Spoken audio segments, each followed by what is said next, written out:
নমস্কার বন্ধুরা, দেখুন ফুলকপিটা কত টাইট, কত সুন্দর। আমি এখন বানাবো ফুলকপি পাটিসাপটা কিভাবে বানাই আপনারা দেখতে থাকুন। আমি এখন ফুলকপিটা একটু কেটে এই গসা দিয়ে একটু ঘষে নেব।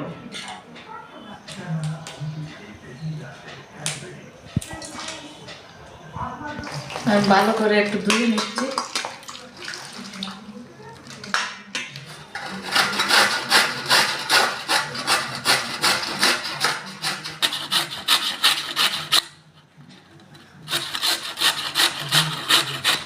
আমি এইভাবে ফুলকপিটা ঘষে নিচ্ছি। দেখুন ডাঁটটা আমি ফেলে দিচ্ছি। এইভাবে সবগুলো আমি ঘষে নিচ্ছি। দেখুন আমার ফুলকপি ঘষা হয়ে গেছে। এবার আমি অল্প একটু নুন দিয়ে মেখে রাখছি, তাহলে এর জলটা অনেকটাই ঝরে আসবে। দেখুন নুন মেখে রেখেছিলাম, এখন একটু চটকে নিচ্ছি। এর থেকে দেখুন কি পরিমাণে জল বেরোবে।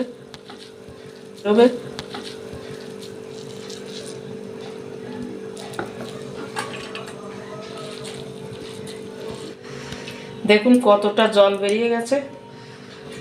এখন জলটা আমি ফেলে দিচ্ছি। দেখুন কড়াইটা বসিয়ে দিয়েছি গ্যাস ধরিয়ে, কড়াই গরম হয়ে গেছে। আমি এইবার দিচ্ছি সর্ষের তেল। ফোড়নে আমি দিচ্ছি কটা সাদা জিরে।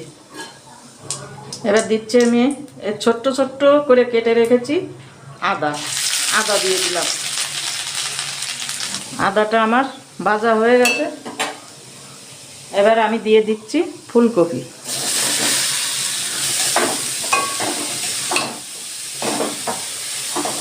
এবার দিচ্ছি আমি অল্প একটু নুন, কারণ নুন দিয়ে আমি মেখে রেখেছিলাম, সে আন্দাজ করেই নুনটা দিতে হবে।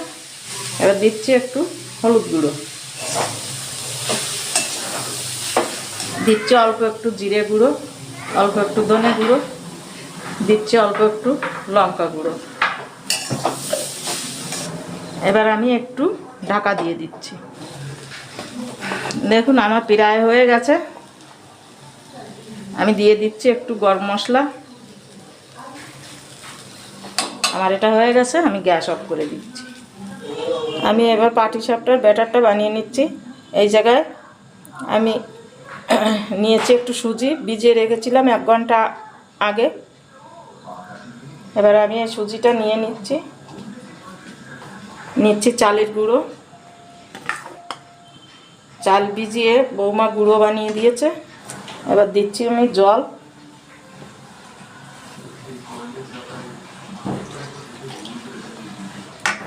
দেখুন ব্যাটারটা আমার বানানো হয়ে গেছে। দেখুন বেশি ঘনও না আর একদম পাতলাও না। এই জায়গায় আমি গ্যাস ধরিয়ে একটা লোহার কড়াই নিয়েছি। কড়াই গরম হয়ে গেছে। আমি দিচ্ছি একটু তেল মেখে।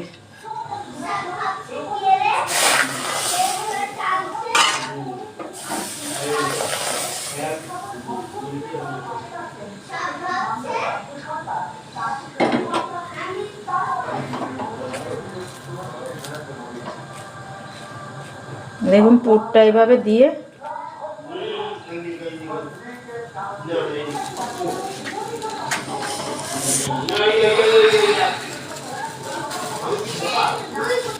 দেখুন আমার একটা বানানো হয়ে গেছে।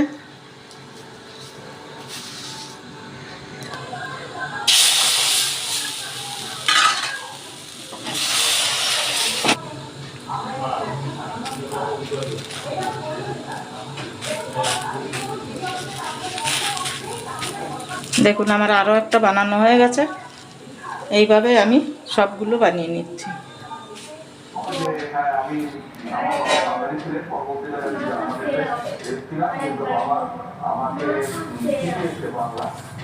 তো দেখুন বন্ধুরা, আজকে মা বানিয়েছে ফুলকপি পাটিসাপটা।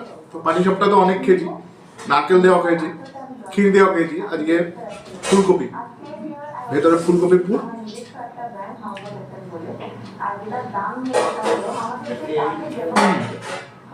দারুণ একটা টেস্ট, ঝাল ঝাল। এটা মিষ্টির কোনো ব্যাপার নেই, যাদের সুগার আছে তারা এটা খাবে। তো এটা খুবই ভালো লাগবে। আপনারা এইভাবে একবার ট্রাই করে দেখবেন, আশা করি খুবই ভালো লাগবে। আর ভালো লাগলে আমাদের চ্যানেলটি সাবস্ক্রাইব করবেন, বেশি বেশি লাইক করবেন, শেয়ার করবেন। নমস্কার।